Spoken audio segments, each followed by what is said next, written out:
سلام دوستان، وقتتون بخیر. این قانون ایچیموکو رو میخوام بهتون بگم، خیلی کاربردی و مهمه. تو تایم های مختلف هم کاربرد داره. اینجا من تایم 3 دقیقه اینجا پیداش کردم، میخوام بهتون توضیح بدم. ببین قانون اینه، میگه هر موقعی که قیمت با یه کندل درست حسابی اومد یه پله ابر نزولی رو، یه پله فلت تو ابر نزولی رو شکست و کندل با 50% بالای اون نقطه بسته شد، شما شک نکنین پله دوم تاچ خواهد شد، اصلا ردخور نداره.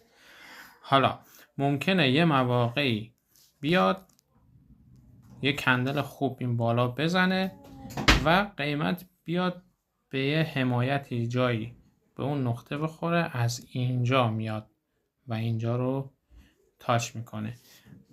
ولی اگر نتونه بالای این نقطه ابر، پله ابر، یک کندل درست حسابی بزنه و برگرده داخل ابر، حتما برمیگرده کف و دوباره تاچ میکنه.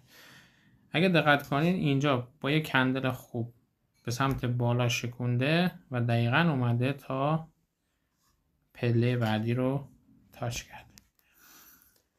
این نکته ایچیموکو اصلا ردخور نداره. اگه بلد باشی به جا ازش استفاده کنی، میتونی سودهای خوبی ازش ببری.